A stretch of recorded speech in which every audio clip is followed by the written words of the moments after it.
Bonjour Étienne Chouard. Bonjour. Merci d'avoir accepté notre invitation. Merci à vous. Vous êtes professeur d'économie et de droit à Marseille. Vous vous êtes fait connaître en 2005. À ce moment-là, vous militiez pour le non au référendum sur la Constitution européenne. L'anticonstitution. Et depuis, donc, vous avez eu une prise de conscience sur la démocratie et vous avez beaucoup réfléchi sur ça et vous êtes un peu à l'initiative d'un certain nombre d'ateliers constituants qui ont eu lieu un peu partout en France depuis 13 ans. Donc vous réfléchissez à cette question. Aujourd'hui, nous sommes dans le contexte du mouvement des Gilets jaunes, horizontal, sans leader. Est-ce que ce mouvement s'inscrit, correspond au projet que vous défendez depuis de nombreuses années, 13 ans maintenant? Que pensez-vous de la genèse de ce mouvement des Gilets jaunes? Alors, il correspond assez exactement à ce dont je rêve depuis plus de 10 ans, 13 ans. Je n'ose même pas y croire tellement ça correspond. Les humains opprimés, les plus maltraités, se lèvent et se révoltent contre ceux qui les maltraitent. Et ils le font spontanément, sans chef, en faisant très attention à la représentation, en faisant d'emblée, presque comme première cause commune, le fait de ne plus être représentés, tellement ils en ont marre d'être mal représentés. Et dans les contestations qu'ils font ressortir, bon, bien sûr, il y a ce qui les a mis dehors, il y a les bas salaires, il y a trop d'impôts, il y a les services publics qui sont détruits, le droit du travail, dans toutes les protections qui sont détruites, et qui sont des conséquences superficielles, extrêmement douloureuses et révoltantes, mais superficielles de leur impuissance politique. Et ce qui est très spectaculaire, c'est qu'il n'a pas fallu une semaine pour qu'ils prennent de la hauteur, toujours sans représentant, et toujours un peu partout, ça germe partout. Ils prennent de la hauteur par rapport à l'aspect législatif de leurs revendications, et on voit apparaître dans leurs revendications le référendum d'initiative populaire qui est au niveau constituant, c'est-à-dire qui est au-dessus du niveau législatif et qui décide non plus quelle est la loi que je veux, mais le rôle que je veux jouer dans l'écriture de la loi. Et ça, c'est historique, c'est extrêmement important que les gens à la base ne se préoccupent pas seulement des conséquences de leur impuissance politique, mais prennent de la hauteur et comprennent et réfléchissent aux causes de leur impuissance politique. Et ça, je trouve ça littéralement enthousiasmant. Alors, ça ne se passe pas exactement partout, ça ne se passe pas sans difficulté. Dans la liste de leurs revendications, il y a encore qui est très intéressante. Les dizaines de points qu'ils revendiquent sont très sensés, c'est des points importants. Mais quand on les analyse, chacun de ces points, comme zéro SDF, le SMIC à 1300, les retraites à 1200, le salaire des représentants, des élus, des ministres, égal au salaire médian, c'est-à-dire à 1500. Chacun de ces points est accessible par le référendum d'initiative populaire. De notre propre initiative, si nous avions le référendum d'initiative populaire, c'est-à-dire si nous étions capables de déclencher les référendums sur les questions qui nous importent, et si ces référendums entraînaient des lois, donc des règles avec une force contraignante, sans que les autres pouvoirs puissent se mettre en travers, et si ces normes étaient au sommet de la pyramide de l'état de droit, c'est-à-dire au-dessus, bien sûr, des lois, au-dessus de la Constitution, au-dessus même des traités, au-dessus des traités, au sommet de la Constitution, si nous avions cet outil-là, nous pourrions obtenir chacun des 39 autres points, enfin chacun des autres points, à notre propre initiative, et bien d'autres. C'est-à-dire que le référendum d'initiative populaire, il nous donnerait la puissance politique dont nous sommes totalement privés dans l'anticonstitution de 58. Alors, justement, pour le mouvement des Gilets jaunes, qui est né d'un ras-le-bol par rapport à une situation économique, fiscale, salariale, etc., Est-ce qu'on peut passer de l'expression de ce ras-le-bol à une vraie revendication d'ordre politique comme celle que vous décrivez là? N'y a-t-il pas un fossé entre l'expression de ce ras-le-bol justement et Non, une révolution en fait? Ce que vous décrivez serait une révolution oui, mais la révolution, politique. ça tient pas à grand-chose. Et en plus, quand on dit révolution, là, une révolution, c'est un tour complet, c'est-à-dire qu'on revient au point de départ. D'ailleurs, c'est ce qui s'est passé pendant les différentes révolutions. Nous nous sommes insurgés et au lieu de nous émanciper, on est retombé dans d'autres fers, dans une autre servitude. Là, il s'agirait plutôt d'une évolution pour sortir d'une servitude et devenir le souverain. C'est pas un fossé qui existe entre les revendications de surface, celles qui nous jettent dans la rue parce que ça devient insupportable, ça devient révoltant, ça devient tellement injuste qu'on n'en peut plus, on se révolte. Entre cet état-là et, compte tenu de cette impuissance que j'observe, je voudrais instituer la puissance qui me manque. Et donc, je vois plus loin que le bout de mon nez, je ne m'occupe pas que de ce qui est en train de m'arriver, je fais en sorte que durablement, ça ne m'arrive plus jamais. Ce n'est pas un fossé, c'est juste une... Il y a un pas à franchir qui consiste à ne plus être un enfant. Un électeur, c'est fou ça, hein, nous appelons citoyens des électeurs, c'est-à-dire des gens qui, en élisant, abandonnent toute leur souveraineté à un élu, quelqu'un qui est considéré comme un surhomme, quelqu'un qui est supérieur, qui va tout décider à notre place. Et ce faisant, nous sommes infantilisés, nous acceptons d'être infantilisés. Nous sommes des incapables politiques. Nous allons mettre un bulletin dans l'urne pour dire « c'est lui que je préfère », pour tout décider à ma place. Et donc nous sommes des enfants politiques parce que nous sommes des électeurs. Et quand on commence à réfléchir au référendum d'initiative populaire, et ensuite, ça c'est la première marche, mais ensuite on réfléchit au processus constituant, à toutes les autres institutions dont nous avons besoin pour nous émanciper de nos maîtres élus. On réfléchit aux médias, on réfléchit à la banque, à la monnaie, on réfléchit à la justice et au gouvernement, à la police. On se met à réfléchir à toutes nos institutions. On devient un adulte politique. On devient le souverain, le co-souverain, mais souverain. Et il n'y a pas de fossé. Il y a simplement à sortir d'un complexe d'infériorité qui est entretenu par l'école. L'école républicaine, et moi je suis prof, hein, donc je sais bien que, et ce n'est pas volontaire, nous autres profs, on n'entretient pas ça volontairement, on n'entretient pas les enfants dans une situation infantile, exprès, volontairement, ce n'est pas un complot. C'est parce que nous avons été formés nous-mêmes comme ça que nous pensons que la démocratie c'est l'élection c'est la démocratie, ce qui est une erreur profonde. L'élection est antidémocratique. L'élection, ça n'est pas le vote. Il ne faut pas confondre élire et voter. Élire, c'est renoncer à voter. Quand j'élis un candidat, je dis c'est toi qui vas voter toutes les lois à ma place. Donc je ne voterai pas. Quand j'élis, je renonce à voter.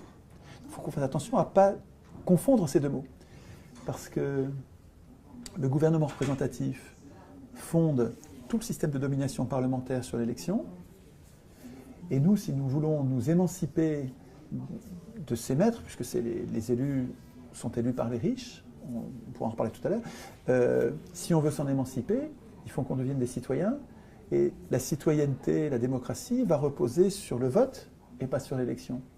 Nous voudrions voter nous-mêmes nos lois, commune par commune, département par département, région par région, au niveau national. Nous voudrions participer à l'élaboration du droit auquel nous voulons obéir, auquel nous consentons à obéir, comme des adultes. C'est vrai qu'au début, il y a une espèce de complexe d'infériorité. On se dit, mais je n'y connais rien, je ne sais même pas ce que c'est. Je ne l'ai jamais lu, la Constitution. Alors je leur dis, mais regardez, achetez-la, la Constitution.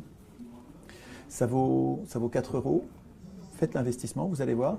Ça s'appelle Constitution de la République française. Ça n'est pas une constitution, c'est une anti-constitution. En fait, c'est une constitution, ça devrait être une protection. On devrait être protégé contre nos représentants, contre les abus de pouvoir de nos représentants avec ce texte. Et en fait, ce texte est une prison. Ce texte nous interdit de faire quoi que ce soit contre nos représentants. Nos représentants font exactement ce qu'ils veulent, nous ne pouvons rien. La seule chose qu'on pourrait faire, c'est de ne pas les réélire, mais en fait, quand vous dites je ne réélirai pas la crapule A, vous allez avoir comme choix uniquement la crapule B, et quand la crapule B vous aura insupporté après un nouveau mandat, vous n'aurez le choix qu'à revenir à la crapule A. En fait, ce sont des faux choix qui sont dans l'élection. Et la Constitution, enfin l'anti-Constitution de 58, mais c'est comme ça partout dans le monde, il n'y a pas qu'en France. Et puis c'est pas la première, il y en a eu d'autres avant. Ça fait 200 ans que ça dure. Ça fait 200 ans que les élus ont pris le contrôle du processus constituant et ne veulent pas le lâcher. Et nous leur laissons. Il faut dire aussi qu'ils le font parce que nous les laissons faire. Comme nous ne sommes pas entraînés à écrire la Constitution, on complexe, on a peur de mal écrire, on a peur de faire des bêtises, et donc on les laisse, on accepte d'élire l'Assemblée constituante. Et alors ce qui est très intéressant dans les mouvements des Gilets jaunes, c'est que comme ils partent d'un ras-le-bol de la trahison, ils partent d'une exaspération des mensonges des politiciens et de cette injustice crasse qui consiste à tout donner aux riches et tout retirer aux pauvres. Et ça prend un rythme ces dernières années qui devient humiliant. Exaspérés de cette manière, les Gilets jaunes partent avec un a priori absolument hostile à la représentation. Et ça, c'est excellent pour démarrer un processus constituant. Ce qui se passe dans les Gilets jaunes, là, sur chaque péage, et ça pourrait être dans chaque commune, ce qui se passe, c'est les premiers pas du processus constituant qui concernent forcément, il faut commencer par ça, la représentation. Donc, comment on les désigne, comment on les contrôle, donc, quel mandat on leur donne. Est-ce qu'ils vont décider à notre place ou est-ce qu'ils vont préparer nos décisions, mais pour les prendre, il faudra qu'ils reviennent nous voir, nous présenter le choix et nous allons voter. Et comment on les contrôle? Comment on peut faire pour surveiller que quand ils négocient, ils ne sont pas en train de nous trahir? Est-ce que, maintenant qu'on a tout le monde a son téléphone et qu'il peut y avoir des lives sur Facebook, est-ce qu'on demande à nos représentants, pas peut-être pour toutes les négociations, mais quand il y a une négociation particulièrement importante où on sent qu'il y a un risque qu'on se fasse tromper, est-ce qu'on demande à nos représentants de filmer la négociation? Et nous, on les regarde en train de négocier, comme ça on sait s'ils nous représentent bien. C'est inédit dans l'histoire des hommes de pouvoir surveiller les représentants en même temps qu'ils sont en train de nous représenter. Et puis comment on les punit, comment on les révoque quand on trouve qu'il est en train de nous trahir, comment on fait pour les dire « Non, non, reviens par ici, on n'avait pas dit que tu dirais ça, on va en mettre un autre à la place ». Et tant qu'ils n'ont pas de représentants, ils sont insaisissables, donc ils sont invulnérables. En plus, ils sont extrêmement déterminés quand vous allez voir sur les ronds-points et sur les péages, mais vous n'allez pas leur en faire à croire. Hein. Ils vont pas lâcher, ils tiendront Noël, ils sont là la nuit, ils sont là quand il pleut, ils sont incroyablement déterminés et ils ne veulent pas de représentants. En tout cas, ils ne veulent pas envoyer quelqu'un qui va décider à leur place. Je sais que vous êtes très méfiant quant à l'idée ou à l'image du leader. Ouais. C'est quelque chose dont vous vous méfiez parce que vous dites que le pouvoir, forcément, on en abuse, le pouvoir corrompt et donc au bout d'un moment, ça va mal finir. Oui. Et est-ce que la figure du leader est forcément mauvaise? Je vois bien qu'il y a des leaders qui sont meilleurs que d'autres et que tous les leaders ne sont pas équivalents. À mon avis, on peut avoir un représentant, on peut avoir même un leader si on a écrit nous-mêmes les règles qui nous permettront de le surveiller et de nous débarrasser de lui si nous estimons qu'il nous trahit. L'aporie, la difficulté apparemment insurmontable, c'est que nous avons, quand nous sommes un petit nombre, nous n'avons pas besoin de représentants. On peut voter nous-mêmes nos lois en face à face directement, comme à Athènes. Et quand on est des millions, on va avoir besoin de représentants. Mais l'histoire nous montre des trahisons quasiment permanentes, quasiment systématiques. Nous sommes trahis par nos représentants. Donc, on a besoin de représentants, mais on sait que mécaniquement, c'est par là qu'on va être trahi. Et comment est-ce qu'on peut avoir ces représentants sans être trahi, ou en ayant une moindre chance d'être trahi? Il me semble que c'est avec des citoyens constituants. Pas avec une constitution. La constitution ne suffit pas à nous protéger. Il faut des soldats pour appliquer cette constitution. Il faut des soldats démocratiques, je veux dire, hein, ce n'est pas une question d'armes. Il faut des citoyens vigilants qui soient capables penser la représentation avant qu'elle n'ait lieu, et ensuite, pendant la représentation, qu'ils soient capables de vérifier, d'être vigilants sur la façon dont ils sont représentés. Et le manque de structuration des Gilets jaunes actuels qui fait peut-être sa force dans un premier temps. Sa force parce que ça le rend insaisissable. Est-ce que ça peut perdurer ou est-ce que ça va finir par devenir une faiblesse? Je ne sais pas, on ne peut pas prédire l'avenir, mais par contre, il y a quelque chose que les mouvements antérieurs au XXe siècle, au XIXe siècle n'avaient pas, c'est l'Internet. Avec l'Internet, on a une capacité à communiquer entre nous qui ne rend pas le mouvement homogène, mais qui permet à une bonne idée de se répandre beaucoup plus vite que ça n'a jamais été le cas. Alors qu'il y a une très grande surface géographique qui est couverte, il y en a partout dans le pays, mais grâce aux réseaux sociaux, nous arrivons à nous passer le mot et à répandre une bonne idée à une vitesse historique, inédite. Et ça permet de faire monter le niveau d'exigence et le niveau de vigilance démocratique historique, je crois. Et vraiment, ce que je vois, alors, hier encore, j'étais sur un péage, là, près de chez moi, mais c'est enthousiasmant, ça fout la chair de poule, c'est très... Enfin, pour moi qui travaille là-dessus depuis tant d'années, de les voir en train de se révolter, de faire très attention au pouvoir, et quand je leur parle de processus constituant, de référendum d'initiative populaire, qu'il faut absolument que ce soit eux qui l'écrivent, et que c'est leur cause commune en fait, que la cause commune des humains sur Terre, c'est d'instituer eux-mêmes leur puissance politique. On a plein d'intérêts convergents, divergents, il y a de tout. Il y a plein de raisons de nous disputer, et plein de raisons de tomber d'accord. Et ces sujets sont tellement multiples que c'est une faiblesse pour nous. Ça nous empêche de faire corps. Ce dont on a besoin, c'est d'une cause commune. Et il faut qu'elle soit bien choisie. Si on se trompe de cause commune, elle ne va pas être vraiment commune et ça ne va pas marcher. Cette cause commune, c'est nous devons instituer nous-mêmes notre puissance populaire, notre puissance politique. Le contraire de ça. La Constitution, c'est une anti-constitution qui fabrique la puissance des élus et qui fabrique l'impuissance populaire. Les gens sont prêts à devenir constituants comme un adolescent qui en a marre d'obéir à ses parents est prêt à devenir un adulte en disant « j'ai toujours obéi, toute ma vie j'ai obéi, c'est vrai. Et là ça va changer, je ne vais plus t'obéir, papa, maman, je ne vais plus vous obéir, je vais en faire qu'à ma tête. » Et le référendum d'initiative populaire existe en Suisse. Alors est-ce que la Suisse est un pays hautement démocratique Excellente question. Ouais. Effectivement, le référendum d'initiative populaire existe dans de nombreux pays. Enfin, oui, non, pas nombreux, dans plusieurs pays. La Suisse, l'Italie, l'Autriche, mais l'Autriche, il n'a pas de force contraignante. Les États-Unis, le Venezuela et quelques autres. Et pourtant, ce n'est pas le paradis. Donc ça ne suffit pas. Mais ce qu'il faut comprendre, c'est que le référendum d'initiative populaire dans chacun de ces pays est complètement borné par des tas de garde-fous. Les fous, c'est nous. C'est-à-dire que, par exemple, en Italie, un référendum d'initiative populaire est prévu, à l'exception des lois fiscales. Nous ne pouvons pas opiner de notre propre initiative sur le montant des impôts, la répartition des impôts, l'utilisation des impôts. Eh bien oui, attends, justement, c'est justement là-dessus qu'on aurait voulu opiner. Donc on n'est pas obligé de mettre les mêmes garde-fous. Donc il faudra qu'on ait des débats, mais c'est des débats constituants, c'est-à-dire qu'on ne raisonne plus sur qu'est-ce qu'on va faire au niveau législatif. On va pas raisonner, quand on est au niveau constituant, on ne réfléchit pas sur quel est le niveau du SMIC, quel est le... on veut plus de SDF, tout ça c'est très important. Hein. Qu'est-ce qu'on fait pour le nucléaire, qu'est-ce qu'on fait pour... alors je prends les sujets très clivants, qu'est-ce qu'on fait pour l'avortement, qu'est-ce qu'on fait... Tous ces sujets-là sont législatifs, il y a des choix de société à faire loi par loi. Ce dont il est question là, c'est une réflexion constituante. Comment va-t-on... Qui va voter les lois ?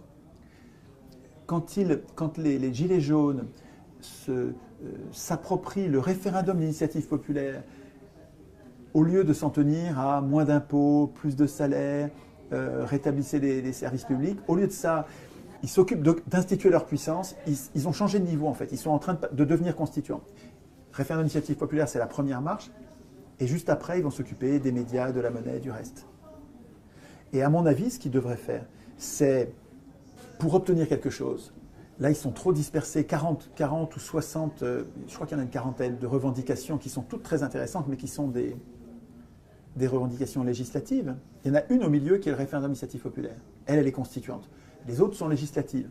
Au lieu de ça, puisque toutes ces revendications, ils les obtiendraient eux-mêmes avec le référendum d'initiative populaire. Et qu'ils en obtiendraient même encore plus, puisqu'après, une fois que tu as le référendum d'initiative populaire, en toute matière et avec une force obligatoire, ben, ça continue. Même ce qu'on n'a pas écrit dans la liste, on peut l'obtenir référendum par référendum. Les Gilets jaunes, à mon avis, devraient concentrer leur puissance, parce qu'ils sont très puissants en ce moment. Ils devraient concentrer leur puissance sur 2 mesures. Une qui règle leurs problèmes immédiats de pouvoir d'achat, parce que c'est insupportable de vivre avec... Sur les ronds-points, vous voyez des gens qui vivent avec très peu de choses. C'est poignant. C'est absolument... On se demande... On comprend qu'ils restent dehors, parce que c'est très dur ce qu'ils vivent. Ils ont vraiment... c'est normal qu'ils luttent. Et donc, il peut y avoir une des 2 mesures qui sert à régler leurs problèmes. Alors, je pensais d'abord à augmenter le salaire minimum. Mais il y a plein d'entreprises des petites entreprises qui ne vont pas supporter, qui vont mourir. Alors qu'il y a un autre moyen plus simple qui consiste à mettre une TVA zéro, sur tous les produits de première nécessité. L'alimentation, l'électricité, l'eau. Il faudrait qu'il y ait une liste. Donc, première mesure, exiger des gilets et non négociable. On veut la TVA zéro sur une liste de produits que voilà. Pas sur tous les produits, parce que ça va faire un tel manque à gagner pour l'État que ça va faire un trop gros trou. Mais sur tous les produits que nous consommons, nous, c'est TVA zéro. Et d'ailleurs, il pourrait y avoir une TVA de 100% sur les yachts, sur les bagnoles de luxe, sur les montres de luxe, sur tous les produits de luxe. Il pourrait y avoir une TVA de 200% même, hein, pour récupérer l'argent qu'on a perdu sur TVA zéro pour les produits de première nécessité. Un calcul à faire, peu importe. Mais nous, ce qu'on veut, c'est TVA zéro sur tous les produits qu'on consomme tous les jours. Et là, c'est une bouffée d'oxygène, c'est-à-dire qu'on va avoir en une mesure une vraie augmentation. Mais c'est bien sûr insuffisant. Et la deuxième mesure, c'est on veut le référendum d'initiative populaire. C'est-à-dire en toute matière. Et on ne vous laisse pas l'écrire. Attention, dans la négociation, nous, on va l'écrire sur les ronds-points, les péages. On va réfléchir à l'article, avec 2-3 alinéas, qui institue le référendum à notre manière. C'est-à-dire que c'est nous qui allons décider les garde-fous, et vous allez voir, il n'y en aura pas beaucoup. Mais c'est nous qui allons l'écrire, et dans nos revendications, après qu'on soit tombé d'accord, parce qu'il va falloir qu'on règle nos problèmes de représentation, et qu'on tombe d'accord sur 1 ou 2, et ça peut être en fait, imaginons qu'il y ait, pour chaque rond-point et chaque péage, on va avoir une proposition d'articles de référendum d'initiative populaire. Et donc, il y en a beaucoup qui se ressemblent, on pourra les rassembler, mais on va peut-être avoir 10 ou 20 modalités différentes de référendum. Eh bien, on fait un premier vote, un premier tour où on passe de 20 à 10. Et puis ensuite, un deuxième tour où on passe de 10 à 5. Et puis ensuite, un troisième tour, on passe de 5 à 3. Mais oui, pas en 2 tours, en plein de tours pour se rapprocher progressivement, pour qu'on ait le temps de s'adapter. Et pour finalement décider de ce que nous, les Gilets jaunes, on veut comme mouture, comme version du référendum que nous avons écrit, nous. On n'a pas laissé les élus écrire, c'est nous qui avons écrit. Nous sommes constituants. Un électeur est constitué, un citoyen est constituant. Et donc, là, nous viendrions, si ça se passait comme je l'imagine là, nous viendrions avec non pas une ribambelle de revendications importantes, mais dans lesquelles le gouvernement ne va céder que sur 3 ou 4 pour nous renvoyer chez nous, et on va perdre tout le reste. Et on ne va sûrement pas avoir le référendum, parce que le gouvernement sait bien que le référendum, c'est une bombe atomique pour lui, et qu'il ne faut surtout pas l'accepter. Par contre, si on vient avec que ça, on veut une mesure de pouvoir d'achat et une mesure de puissance politique populaire, durable, en toute matière. Et c'est nous qui l'avons écrit. Et nous, ce qu'on veut, c'est que vous la mettiez dans la Constitution. Et si vous ne la mettez pas dans la Constitution, le texte qu'on a écrit, eh ben, c'est l'insurrection. Parce que ça veut dire que vous êtes antidémocrate. Vous êtes nos ennemis. À mon avis, il y a une fenêtre de libération démocratique à notre initiative. Donc, si vous voulez, ce mouvement, pour moi, il est comme un printemps où je verrai des graines qui germent, que je sème depuis tant d'années, en disant, on a l'impression que ça ne va pas marcher. Et là, je les vois, mais c'est pas moi qui en ai parlé du référendum, c'est eux qui ont levé le truc. Hein. Alors, c'est des gens, peut-être, qui ont suivi ce que je faisais, mais bon, le référendum d'initiative populaire, il y a des vieux militants qui militaient, comme Yvan Bachot, là, qui se bagarrent depuis longtemps là-dessus. Hein. Vous avez parlé d'insurrection. Il y a eu, parmi les commentateurs, certains ont dit que la violence qu'il y a eu, que ce soit la violence des slogans ou la violence physique qu'il y a eu dans les manifestations, notamment parisiennes, c'est ce qui a permis que le gouvernement cède sur l'augmentation des taxes sur le carburant. Est-ce que vous partagez cette analyse sur la violence? Alors, sur la violence, une première chose à dire, c'est qu'il est honteux de ne parler que de la violence des exploités qui se révoltent contre leur exploitation et de ne pas parler de la violence de l'exploitation. Parce que ces gens-là, qui n'en peuvent plus de ramer, de travailler, de se priver de tout pendant que les autres se goinfrent sans rien foutre, sous leur nez, sans même payer d'impôts. Carlos Ghosn qui gagne 16 millions par an, il gagne plus d'1 million d'euros par mois, il ne paye pas d'impôts. Et ce mec, il est en prison, coup de bol, les Japonais le foutent en tôle, et d'autres gouvernements envoient un ambassadeur pour aller voir comment on s'occupe de lui. Donc le spectacle de cette injustice, de ces violences sociales, devrait faire partie du discours. C'est-à-dire que la violence qu'on voit dans les rues, elle n'est pas une violence première, elle est une violence qui est une réaction à une première, un peu comme quelqu'un qui se fait violer se débat violemment pour ne pas être violé. On ne peut pas parler que de la violence, de la victime qui se débat, sans parler de la violence du violeur, quoi, hein. Je veux dire, c'est complètement injuste, hein, évidemment. Deuxièmement, ce à quoi je réfléchis, c'est un processus qui sera le moins violent possible. Ceci dit, je ne me fais pas d'illusions, parce que je sais que la violence, elle vient des riches qui ne se laissent pas faire, des riches, des ultra-riches. Hein. Quand je dis les riches, je pense uniquement aux très riches, parce qu'on est toujours le riche de quelqu'un. Moi, je suis riche par rapport à ceux qui sont plus pauvres que moi, donc c'est relatif, la richesse, évidemment. Mais la violence des riches, quand je dis la violence des riches, c'est la violence des ultra-riches, comme au Venezuela, qui sèment le chaos pour faire tomber le gouvernement. Et donc, je sais bien qu'on va avoir de la violence, ne serait-ce que parce que les contre-révolutionnaires sont prêts à faire couler le sang pour ne pas perdre leur domination. Donc je sais bien que malheureusement, nous allons souffrir de la violence. Mais l'idée que je défends, à mon avis, elle permettra d'avoir peu de violence. Parce que si nous sommes très nombreux, alors je ne dis pas quelques centaines de milliers, quelques centaines de milliers, vous ne pourrez pas faire l'économie de la violence pour imposer vos idées à tout le reste.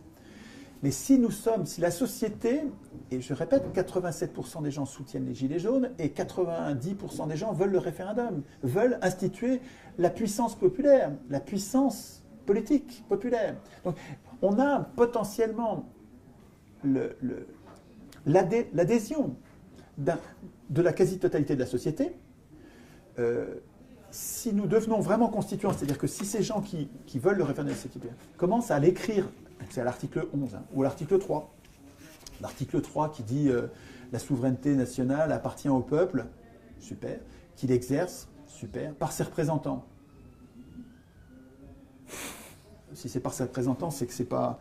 Bon, je le barre, ça. Qu'il exerce par la voie du référendum d'initiative populaire en toute matière. La souveraineté nationale appartient au peuple. Donc, si les gens qui veulent le référendum d'initiative populaire se mettent à prendre l'anticonstitution et à écrire eux-mêmes leur puissance politique, on va être une armée qui sera tellement nombreuse que la police, elle tire sur quelques milliers, mais elle ne tire pas sur tout le monde. La police, elle va retirer les casques, elle va venir avec nous, elle va dire « Ok, on le fait ». Et donc là, il n'y aura pas de violence. Quelques violences, mais peu, quoi. Donc, si vous voulez, j'ai peur de la violence aujourd'hui parce que c'est trop tôt, on n'est pas encore constituant. Et c'est tout près, là, ce que je vois sur les ronds-points et les péages, c'est que c'est en train de se faire. À mon avis, ce n'est pas des années, c'est même pas des mois qu'on va attendre. C'est en train de se faire, là. Étienne Chouard, merci beaucoup d'avoir accepté notre invitation et d'avoir répondu à nos questions. À très bientôt. Merci à vous.